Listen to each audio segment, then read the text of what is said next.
सर्वोद्धार समर्थ सद्गुरु श्री चैतन्यानंद सरस्वती नाना महाराज की जय। समर्थ सद्गुरु श्री काका महाराज की जय। नर्मदा माता की जय। नर्मदे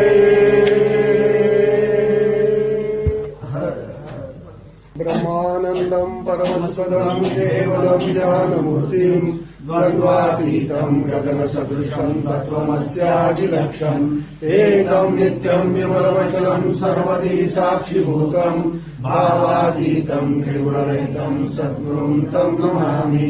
गुरुर्ब्रह्मा गुरुर्विष्णु गुरुर्देवो महेश्वरः गुरुः साक्षात् परब्रह्म तस्मै श्री गुरवे नमः।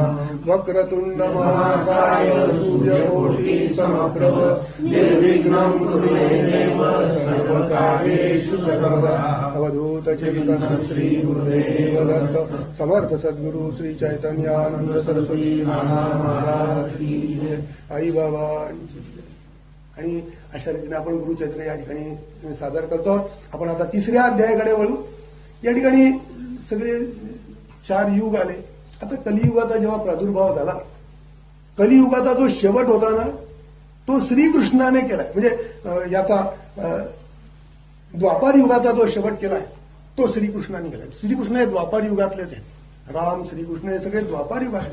ज्या दिवशी श्रीकृष्णांनी देह ठेवला, भागवताची 11 स्कंदामध्ये 21वा अध्याय आहे। त्या 21व्या अध्यायामध्ये 31व्या अध्यायामध्ये पहिले 14 श्लोक आहेत। जरूर वाचत जा। काय सांगितलं नाही? 11 स्कंद त्याच्यातला 21वा अध्याय 31वा अध्याय आणि त्यातल्या पहिल्या 14 श्लोक हे रोज वाचा। जो सकाळी उठल्याबरोबर ते श्लोक वाचतो त्याला निश्चितपणे परमेश्वर घेऊन जातो। त्याच्यासाठी विष्णूचंच विमान येतं, इतके ते पवित्र आहे। आणि हे नाना महाराजांनी मला सांगितलं। 11 स्कंदातला 31वा अध्याय आणि पहिले 14 श्लोक। मग हे 14 श्लोक आहेत काय? तर या श्लोकांमध्ये श्रीकृष्ण जेव्हा परमधामाला गेले त्याचं सगळं वर्णन आहे। श्रीकृष्णांना घेण्यासाठी कोण कोण, ज्या दिवशी श्रीकृष्णांना बाण लागला, त्या व्याधाने जेव्हा तो बाण मारला, श्रीकृष्णांना जेव्हा तो बाण लागला तेव्हा ते तळमळत होते। ते आपल्याला दाखवण्यासाठी तळमळत होते हो। त्यांना तर जायचंच होतं, ठरलेलंच होतं हे सगळं अगोदर। ते आपल्याला दाखवत होते की मानव देह धारण करून मी हे सगळं दाखवतोय की मला सुद्धा तळमळावं लागतं, तुम्हाला सुद्धा तळमळावं लागणार आहे। आणि आपण पण तळमळत होतो, अरे छाती दुखली, चला पळा, पाय दुखला, अमुक करा, हे सगळं करावं लागतं। का? कारण त्याने मानव देह निर्माण केला होता। तो गुरुच आहे। त्याचा तो जो आहे ना, तो 8वा अवतार आहे। श्रीकृष्ण हा आपल्या 10 अवतारातला 8वा अवतार आहे। त्याने परमेश्वराचा अवतार आहे। त्याने ते दाखवलंय की मानव देह धरून तुम्हाला काय काय करावं लागेल। मग तो जेव्हा निजधामाला गेला, व्याधाने बाण मारला होता, व्याधाने बाण मारल्यानंतर तो दाखवत होता की त्याला नेण्यासाठी प्रत्यक्ष इंद्राचं दैवत आलेलं होतं। इंद्राचा त्या ठिकाणी इंद्राने त्याला पाठवलं होतं। आता खरं देवच आहे श्रीकृष्ण, पण मानव देहात आहे म्हणून देवाने इंद्राने त्याच्यासाठी त्याचा रथ पाठवला होता। त्या रथाचा सारथी होता मातली। तो श्रीकृष्णांना हात धरून देण्यासाठी म्हणून खाली उतरला। सगळे देव, यक्ष, किन्नर, राक्षस सगळे जमा झालेले होते श्रीकृष्णांना निरोप देण्यासाठी। ते आता जाणार, पृथ्वी सोडून जाणार आणि कलीचा प्रवेश करणार। सगळेजण आलेले होते। फार सुंदर वर्णन आहे त्याच्यामध्ये। आणि श्रीकृष्ण जेव्हा तो मातली खाली उतरला, एका क्षणात श्रीकृष्ण चढले, हातामध्ये त्या घोड्यांचे लगाम हातात घेतले आणि पटकन निघून गेले। तो पाहतच राहिला, मातली अरे काय झालं, त्याचं सगळं वर्णन आहे। तर ज्याला काही मिळेल त्याने जरूर 11 स्कंदामधला 31वा अध्याय पहिले 14 श्लोक रोज सकाळी एखाद्या कागदावर लिहून घ्या आणि रोज सकाळी ते 14 श्लोक वाचत जा। मुक्ती मिळाल्याशिवाय राहणार नाही। आणि हे माझे शब्द नाहीये, आमच्या प्रभूचे, आमच्या नाना महाराजांचे, आमच्या म्हणजे आपल्या सगळ्यांच्याच नाना महाराजांचे। अशा रीतीने हा दुसरा अध्याय आपण पाहिला। आता तिसरा अध्याय जो आहे तो देवाला म्हणजे विष्णूंना 10 अवतार करवून घेतले। आता हे 10 अवतार का करवून घेतले? अंबरीश नावाचे एक सद्गृहस्थ होते। आता अंबरीश हा राजा होता। राजा म्हटला की त्याच्यामध्ये रजोगुण आला, परंतु अत्यंत सात्विक प्रवृत्तीचा, राजा होता. आणि त्या राजाच्याकडे तो द्वादशी व्रत करायचा. हा अंबरीश राजा द्वादशी व्रत करायचा. आणि या द्वादशी व्रताचं उद्यापन होतं. संध्याकाळी तो उपवास सोडायचा. द्वादशीला संध्याकाळच्या वेळेला जो संधिकाल असतो त्या कालामध्ये तो उपवास सोडायचा. नेमके त्याच वेळेस दुर्वास ऋषी आले होते. आणि दुर्वास ऋषी का आले? कारण हे सगळं ठरलेलं होतं की या ठिकाणी परमेश्वराला अवतार घ्यायला लावायचंय. का? कलीचा या ठिकाणी प्रवेश होणार आहे आणि कली अत्यंत मातणार आहे. आणि तो मातल्यानंतर या सृष्टीला आधार राहणार नाही. म्हणून 10 अवतार या ठिकाणी ठरवले. आता 10वा अवतार अजून व्हायचा आहे. कल्की नावाचा 10वा अवतार व्हायचा आहे. 9 अवतार होऊन गेलेले आहेत. असं म्हणतात की कल्कीचा सुद्धा अवतार झालेला आहे आणि तो पण आता काही दिवसानंतर प्रकट होणार आहे. पण हे 10 अवतार या ठिकाणी आहेत. म्हणजे 10 अवतार का झाले? या सृष्टीचं पालन पोषण करण्यासाठी म्हणून हे 10 अवतार झाले. आता हे 10 अवतार कोणते कोणते? मत्स्य कूर्म वराह, नरसिंह वामन, परशुराम, राम, कृष्ण, बौद्ध, इथपर्यंत आता 9 अवतार होऊन गेले. आपल्याला सगळ्यांना माहिती. आता एक 10वा अवतार व्हायचा आहे, तो कल्कीचा अवतार. असे एकंदर 10 अवतार त्या ठिकाणी होणार आहे. आणि हे होण्यासाठी म्हणून त्या अंबरीशाकडे, अंबरीश हा त्याला ऋषी म्हटलेला आहे बरं का. कारण तो जरी राजा होता ऋषितुल्य होता. ऋषितुल्य म्हणजे काय? तर सगळ्यांशी आपुलकीने वागणारा सत्वगुणी अशा प्रकारचा तो राजा होता. सतत परमेश्वराचं चिन्ह. जो द्वादशी व्रत करतो, एकादशी व्रत करतो, तो निश्चितच परमेश्वराचा अत्यंत मोठा सेवक असतो. मग असा तो अंबरीश ऋषी, त्याला ऋषीच म्हटलं. राजा म्हटलेलाच नाहीये पोथीमध्ये, तर त्याला ऋषीच म्हटलेलं आहे. तर त्या ऋषीकडे दुर्वास आले संधी कालामध्ये. मग अंबरीश म्हणाले की बुवा आज माझा द्वादशी व्रत आहे, आपण पटकन आंघोळ करून या, आपली संध्याकाळची पूजा आटवून या. मुद्दामून दुर्वास उशिरा आले, कारण परीक्षाच होती नाही. आता द्वादशी व्रत टाळायचं नाही. अंबरीशांना तर जेवायला बोलवलेलं आहे. मोठा पेचात पडला, कारण द्वादशी व्रत करणाऱ्याला संध्याकाळी संध्याकाळला जेवावं लागतंच. अंबरीश जेवले नाही. मग काय केलं? फक्त परमेश्वराच्या चरणाचं तीर्थ घेतलं. फक्त तीर्थ, पाणी रूपी तीर्थ. दुर्वास आले आणि दुर्वासांनी त्याचे ओठ पाहिले, ओले होते. अरे म्हणे, दुर्वास म्हणजे संतापी हो. अरे म्हणे, तू उपवास सोडलास? हो म्हणे. मग काय घेतलास? पाणी घेतलं.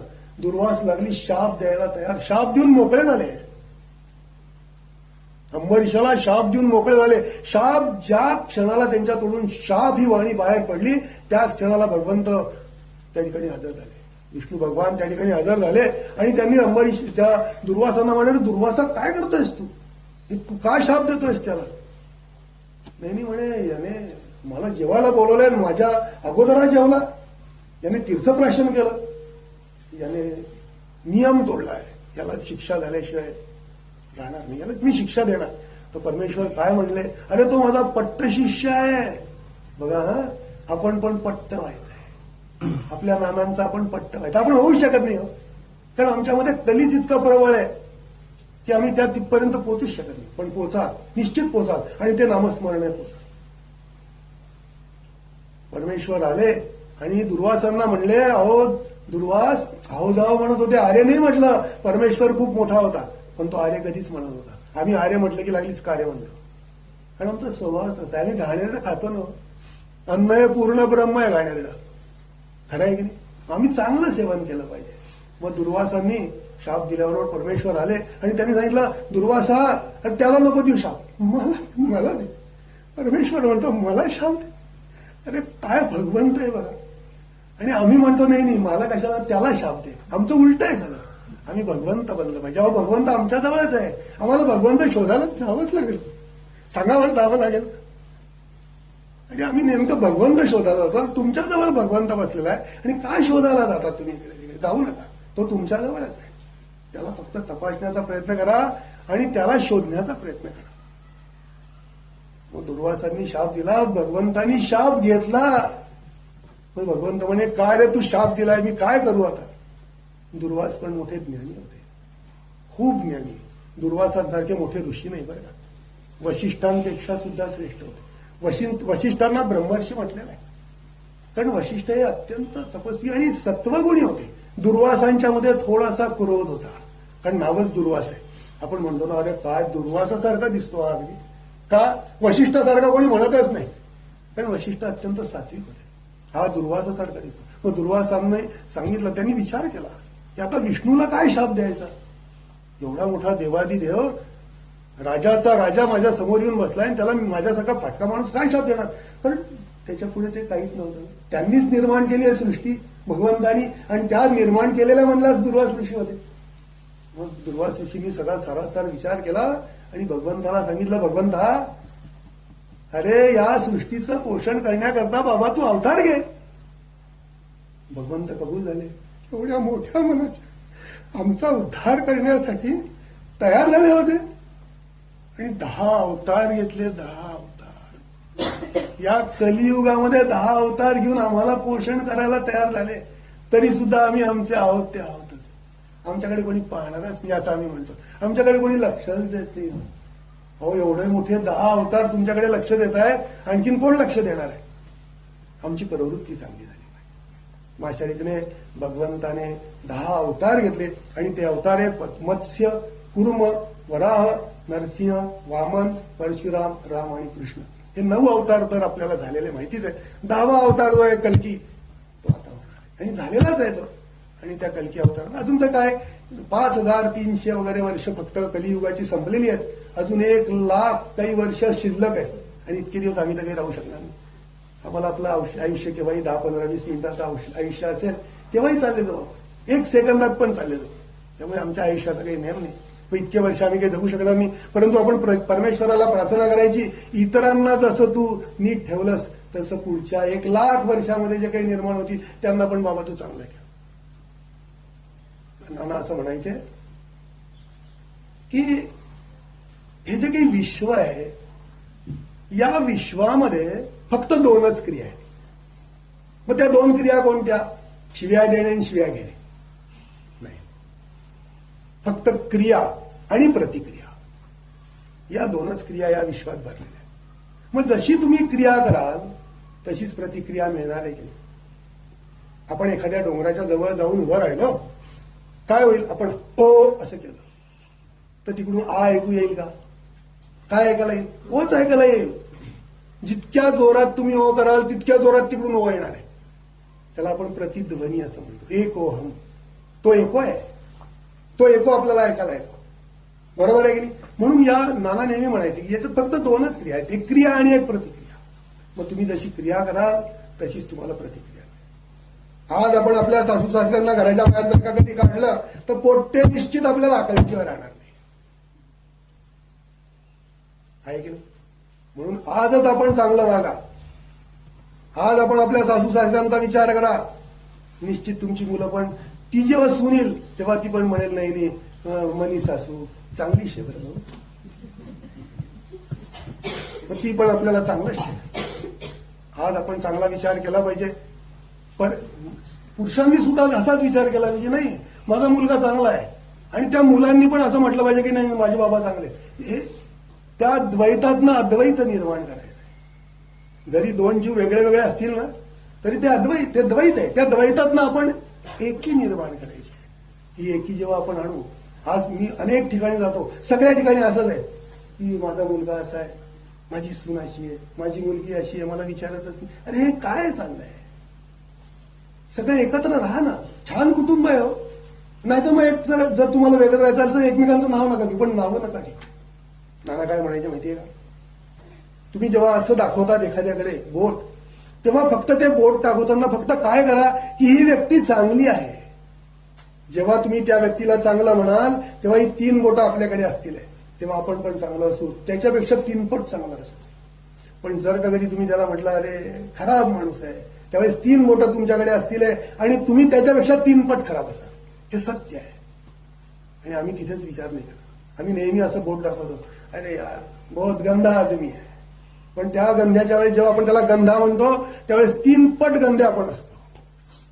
म्हणून नाना काय म्हणतात माहितीये का, की जेव्हा तुम्ही एखाद्याबद्दल विचार कराल तेव्हा नेहमी पॉझिटिव्ह थिंकिंग ठेवा. नेहमी चांगलेच विचार करा. जसजसे तुमचे चांगले चांगले विचार बाहेर पडत जातील तसतशी एक वेळ अशी येईल की तिकडून येणारा प्रतिध्वनी सुद्धा चांगलाच येत जाईल.